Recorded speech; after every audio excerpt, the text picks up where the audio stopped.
Prisão ou escola da vida? Sempre que vou a um velório, me vem à mente um fato marcante na minha história. Trata-se de quando perdi uma pessoa muito importante na minha vida, minha mãe. Pedi a Deus que me fizesse compreender o porquê da morte, ou seja, porque as pessoas que amamos vão embora, deixando um buraco no nosso coração. Bem, não sei explicar como, mas veio a seguinte metáfora criada pela minha mente naquele momento. É como se existisse uma grande prisão que podemos chamar de escola de evolução, chamada planeta Terra. Nessa escola, são enviadas as pessoas que precisam se desenvolver e tornarem-se seres melhores. São escolhidas a dedo, pois somente vão para essa escola pessoas muito especiais. Falei que era uma prisão, pois uma vez dentro dela a pessoa não poderia sair pela sua própria vontade, já que só poderia ser libertada quando alcançasse um elevado grau de evolução. Acontece que as pessoas que são encaminhadas para essa prisão-escola fazem grandes amizades, conquistam seus amores, constituem família, geram filhos, enfim, esquecem-se que um dia sairão daqui e as pessoas que amamos também um dia irão embora e assim mesmo contra nossas vontades. A separação vai ocorrer inevitavelmente e quando isso acontece, é como se a pessoa que amamos ao cumprir sua pena ou atingir um grau de evolução desejado pelo nosso Criador, está liberada e é recolhida dessa prisão sem qualquer aviso prévio. Acabou, acabou e pronto. A questão é que ao percebermos que a pessoa que amamos atravessa o grande portão dessa existência, onde passou presa e sai em direção para a verdadeira vida prometida pelo nosso Pai, ficamos batendo nessa gigantesca porta e pedindo para que a pessoa querida volte ou que nos leve juntos. Ou pior, chegamos a pedir para trocar de lugar. Voltar não é possível, pois a missão dela já terminou. Levar-nos juntos também não é oportuno, pois ainda não alcançamos o nosso grau de desenvolvimento e vamos ter que ficar aqui mais um tempo até que cresçamos o suficiente para ter o merecimento do retorno. Aí me ocorreu o seguinte: se ficarmos batendo nessa grande porta pedindo para a pessoa que amamos volte, e certamente por nos bem querer muito, ela ficará do outro lado dessa passagem tentando regressar, o que já não é mais possível. Agindo dessa forma, estamos sendo egoístas e não estamos pensando na tão esperada liberdade que a pessoa que partiu conseguiu. Tem sentido para você? Espero que sim, pois para mim foi a explicação mais confortante que consegui. Orlando Núcio. Algumas pessoas pensam que pelo fato de sermos espíritas, nós não nos abalamos com a dor da saudade, o sentido íntimo de perda, o afastamento grave. E isso sim mexe conosco. Mexe porque nós somos seres humanos e temos sentimentos que são desenvolvidos ao longo das existências, mas nesta especificamente, temos os nossos sentidos voltados e entrelaçados com os sentidos das pessoas com as quais nos relacionamos. Por vezes, pensamos que isto só se dá com as pessoas que amamos, mas quão fortes também são os vínculos das pessoas que não amamos ou que desamamos. Quantas vezes a gente simplesmente muda o tom da pele, o batimento cardíaco e a respiração se transforma só em a gente se lembrar de alguém que a gente não gosta. Ou seja, essa pessoa, esse alguém é um ser muito poderoso na nossa vida, tanto que mexe, nos abala, faz transformações que a gente diz serem surpreendentes. É que na realidade nós temos emoções e são emoções que precisam ser trabalhadas. Quando nós perdemos alguém, esse perdido aqui no sentido figurado, quando nós perdemos, é mais do que natural que a gente sinta o afastamento. Mesmo o afastamento de uma pessoa que a gente não gosta causa uma certa descompensação. Já imaginou, a gente trabalha num canto que tem uma pessoa com quem a gente vive implicando, ou que a pessoa vive implicando com a gente? Um belo dia a pessoa tira umas férias. No primeiro dia a gente diz, ai, graças a Deus. No segundo dia diz, ainda bem, que tomara que não volte nunca mais. Na segunda semana a gente diz, é chata aquela pessoa, mas sabe que às vezes faz até falta, porque isso aqui está tão monótono sem ela. Daqui a um mês, quando completa um mês de férias, a gente já não aguentava mais ficar tão longe, nem que seja para na hora que o outro chegar a gente dizer, acabou o que era doce. Acabou nada, porque a nossa vida está ligada. A gente não consegue se desligar assim do nada. Tem pessoas, por exemplo, que vem aqui o Leão, passa um tempo vindo toda semana, e de repente começa a viajar, começa a ser representante de órgãos, começa a aparecer muito na imprensa, aí desaparece, aí um belo dia reaparece. A gente finge que nem vê, mas lá por dentro a gente fica numa alegria enorme.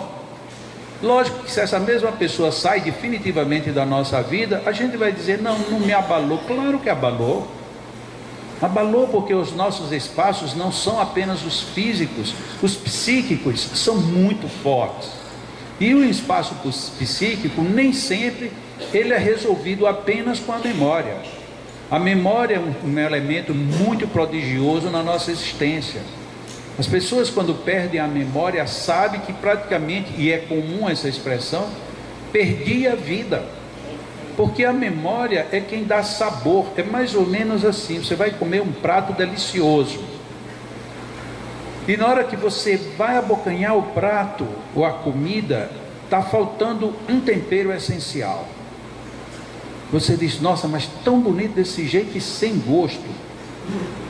A gente fica meio que perdido. Você tem o essencial, mas está faltando um complemento ímpar. Esse complemento psíquico na nossa vida são os seres, são as criaturas, são os abraços, os sorrisos, como são também o deboche, a malcriação. Tudo isso nos movimenta.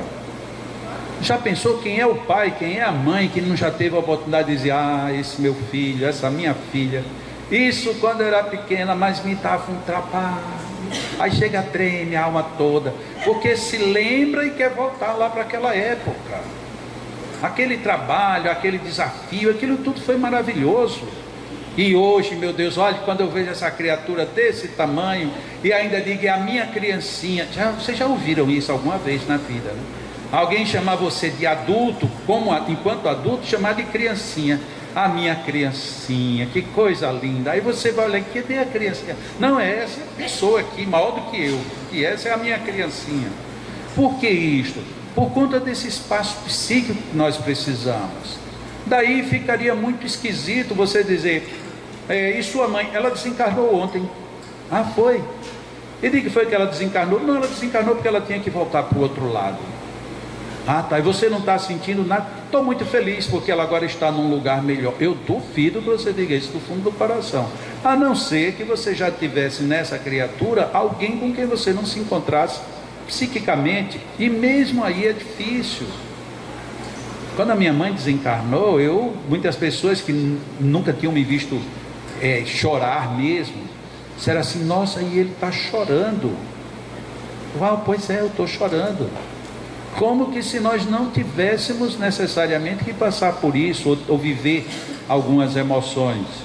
Um dia eu estava fazendo um seminário, e nessa época eu tomava diuréticos, e o seminário começou de manhã, como quase sempre, 8h30 da manhã, chegou na hora do almoço, e vamos para cá, e autógrafo, e foi comendo assim, dava uma garfada e vinha, porque queriam ganhar tempo, e o intervalo para o almoço era só 1 hora, termina, continua. Quando dá o próximo intervalo, uma pessoa veio me pedir para fazer um autógrafo. Eu disse, olha, peraí, espere só um minutinho aqui que eu estou com necessidade de ir ao sanitário. Aí disse, ai, você precisa? Eu passei, não, eu sublimo tudo, meu vai para o espaço, não desce nada, só sobe, não tem como.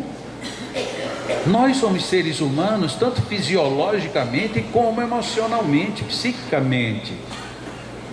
Então é óbvio que muitas vezes algumas perdas nos machuquem, abalem a nossa vida, mesmo aquelas perdas de seres que não seriam tão saudáveis no nosso psiquismo enquanto encarnados. Ainda há pouco eu estava lá em casa conversando com as minhas irmãs e estava lembrando alguns fatos da minha vida.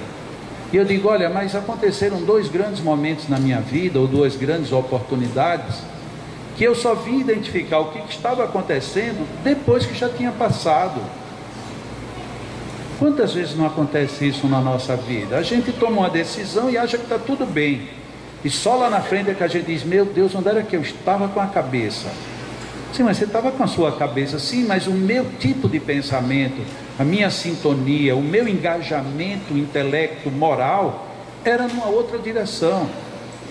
Um equívoco que às vezes a gente comenta, e os psicólogos batem muito nisso com total razão, é que quando a gente se lembra de determinados envolvimentos que não foram os mais felizes, a gente extrai daí a coisa ruim.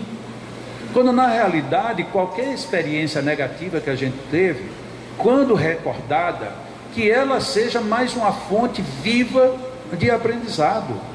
Bom, eu já passei por isso, nossa, vou ter mais cuidado, não é para passar pela mesma coisa, porque se eu já passei e descobri que não foi boa, eu tenho que ver onde é que eu estou me metendo agora, que estou pensando que é a melhor coisa e que talvez não seja. Vou dar um exemplo sem ser necessariamente no campo dos vícios. Algumas pessoas se vinculam a um conceito moral ou religioso e ficam ali presos. E isso é muito bom, em termos é muito produtivo. Mas algumas vezes a gente se fecha tanto nessa estrutura que a gente começa a perder o rumo da própria vida. Dá um exemplo aqui bem mais forte e mais específico ainda. Alguém que acha que para se sublimar ela precisa se isolar do mundo. Ora, uma das principais leis básicas da criação é o sentido de companheirismo.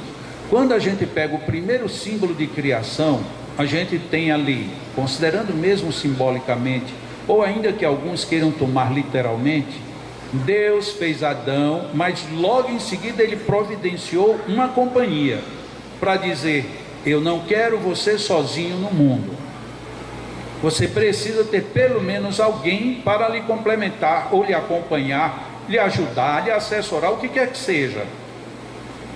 Aí se você hoje, pleno 2000, acha de que não, eu tenho que me isolar do mundo, porque eu me isolando do mundo, eu aqui agora retempero a minha alma, vou descobrir novos caminhos e não vou mais me sujar com nada nem com ninguém. Já está se sujando sozinho, porque é a primeira fuga que a gente tem em termos de proposta filosófica da vida, é a participação, a coparticipação, a convivência. Ah, mas muitas vezes a gente convive e dá tudo errado. Lógico, se dá tudo errado, nem você está conseguindo se enquadrar, nem os outros estão conseguindo lhe absorver. Mas isso não é motivo para você largar. Quantas pessoas viveram a vida inteira com raiva de matemática? Ah, porque matemática não faz sentido, matemática é muito chato, porque matemática, tudo nessa vida tem matemática, até que você descobre que essa frase é verdadeira. É a única verdadeira das que a gente repete muito quando não gosta de uma matéria, é de que aquilo é essencial. Se você começasse pensando o contrário, em vez de dizer matemática é ruim, você começasse a pensar matemática é fundamental na minha vida, mesmo sem gostar, você teria outro olho para o próprio fenômeno. Mas a gente não faz isso, a gente não gosta, a gente despreza, a gente não gosta, menospreza, a gente não gosta, sai de perto.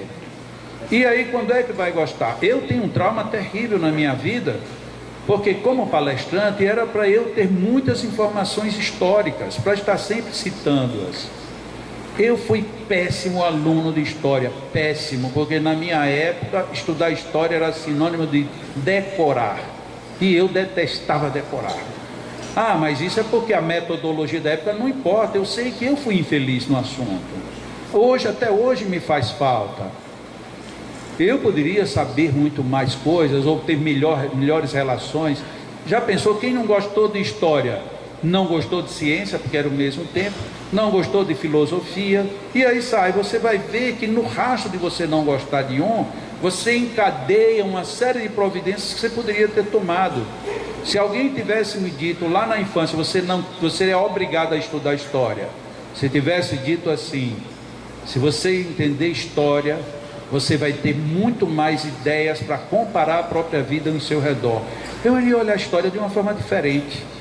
Porque em vez de eu dizer que Pedro Álvares Cabral ou que Cristóvão Colombo descobriram o Brasil e as Américas, eu iria estudar como é que uma pessoa sai de um continente sem um GPS, entra num oceano que sabe que muita gente foi e nunca mais reapareceu, e você vai sair daqui e você vai chegar num lugar que você nem sabe que existe.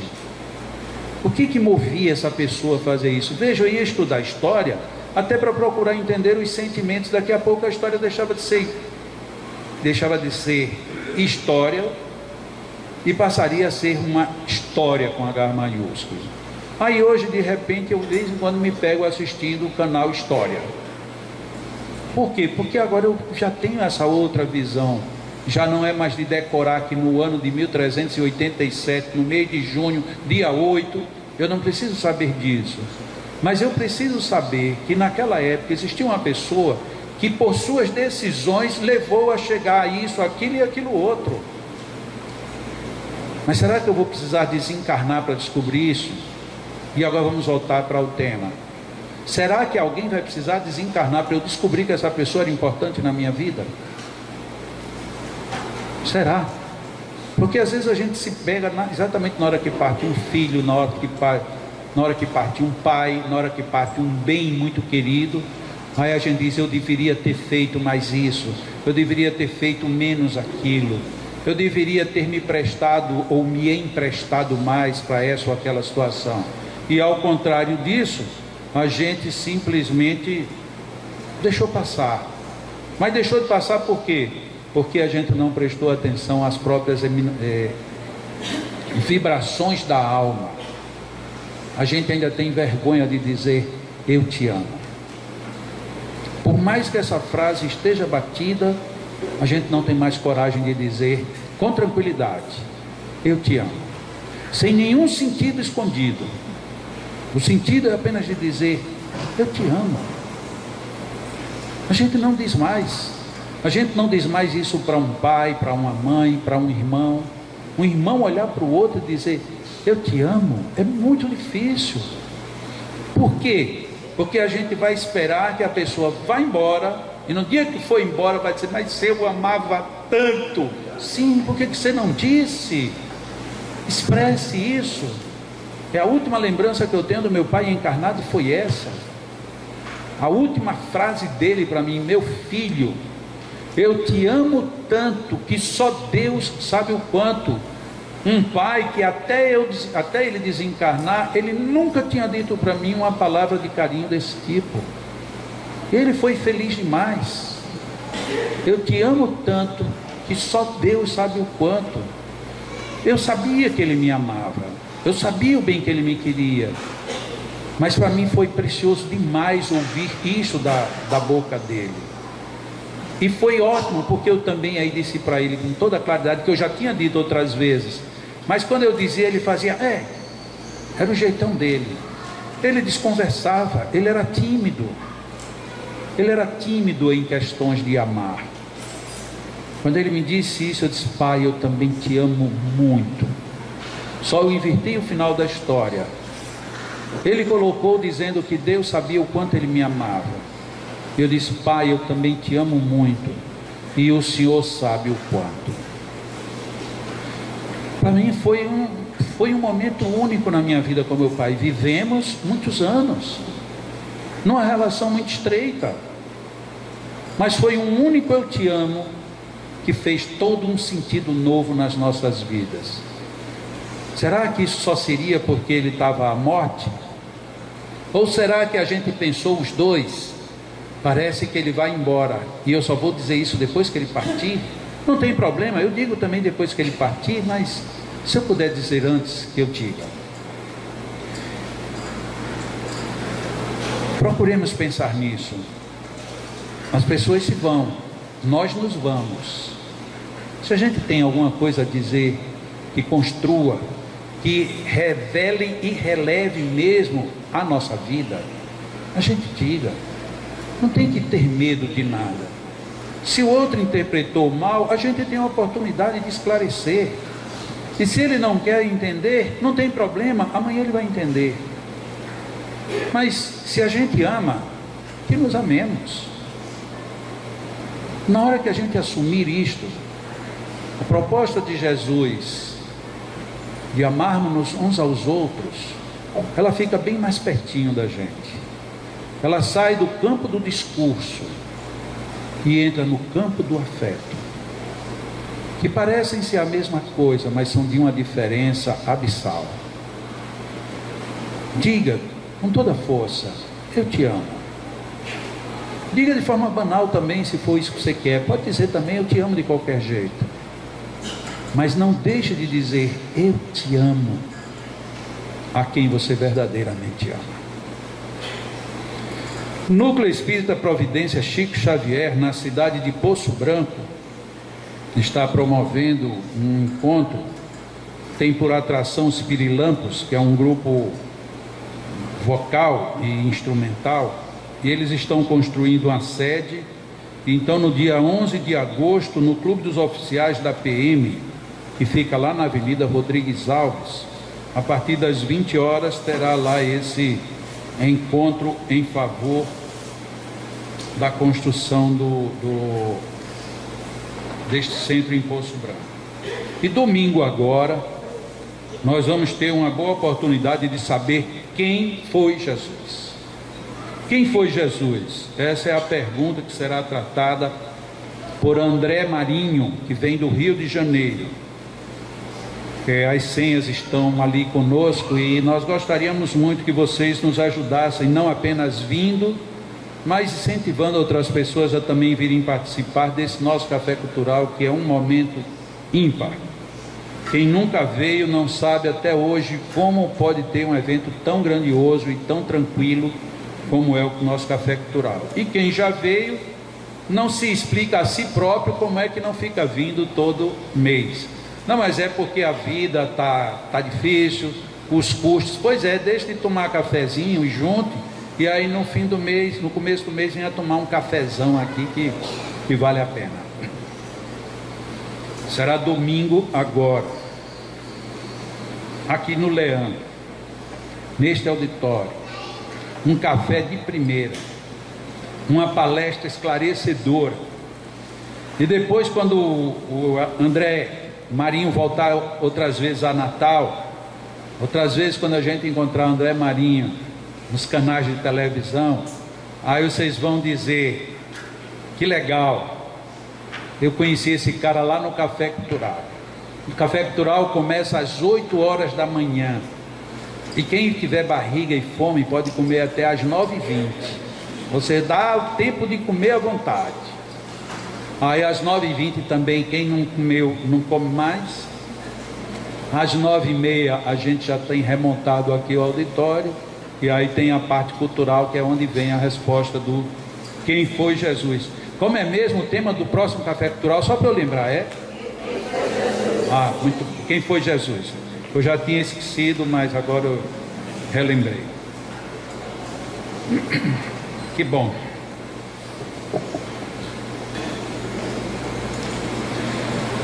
Vamos fazer nosso relaxamento, nossa meditação, magnetismo coletivo. Nesse magnetismo coletivo é importante que nós busquemos as vibrações do mundo espiritual, porque ao contrário do que acontece nas cabines de passes, em que os magnetizadores vão e fazem o que nós precisamos, nessa magnetização coletiva somos nós que vamos buscar diretamente os fluidos e as boas energias que precisamos. Então iniciemos fazendo uma inspiração profunda, diafragmática, jogando o ar lá embaixo, como a comprimir o intestino lá para baixo, fazendo com que a dilatação do nosso pulmão comprima o diafragma. Enche bastante o pulmão de ar e depois solta com tranquilidade. E nessa respiração repetida, nós começamos a imaginar uma viagem para dentro.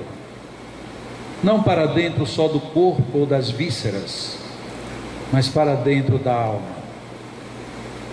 Procuremos nos encontrar vivos dentro de nós mesmos.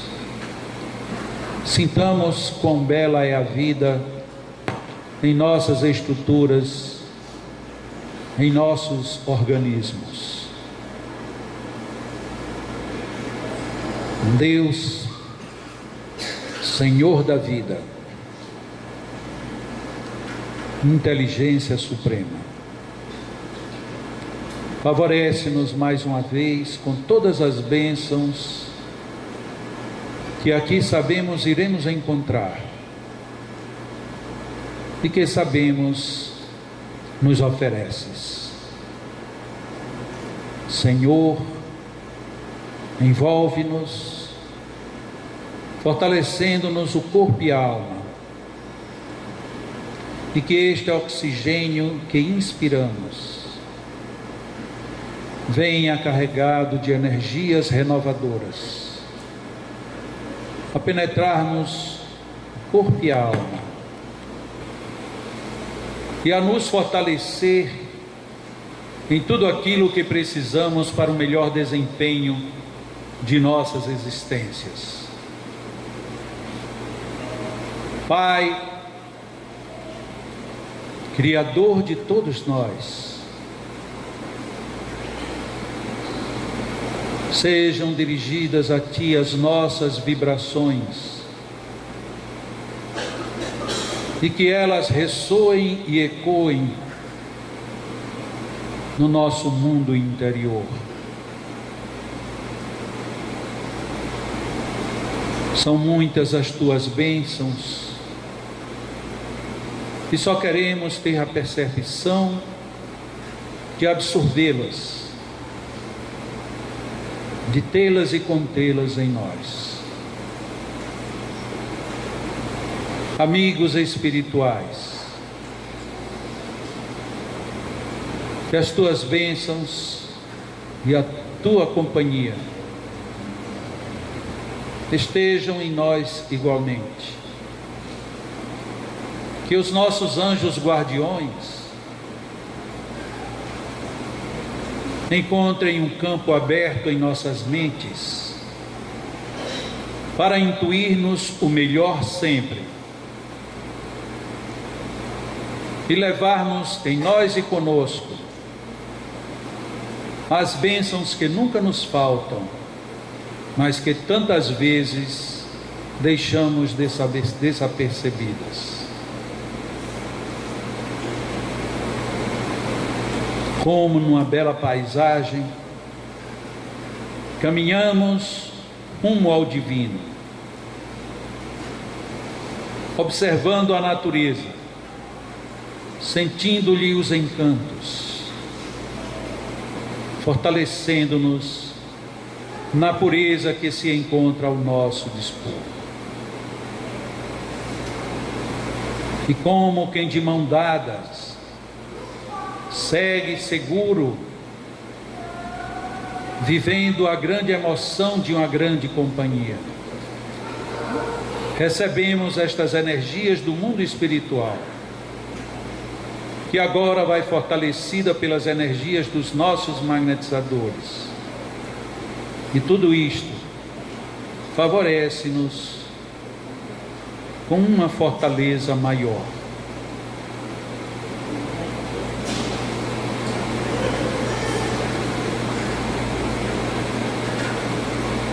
Sejam as bênçãos abençoadamente recebidas.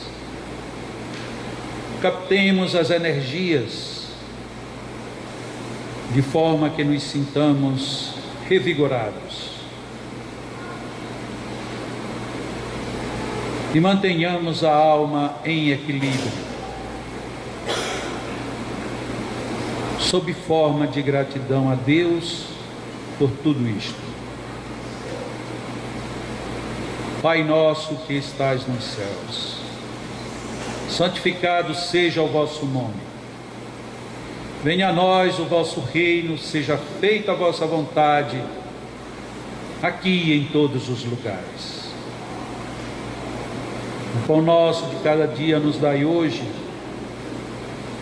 Perdoai-nos as nossas dívidas, como perdoamos aos que nos devem.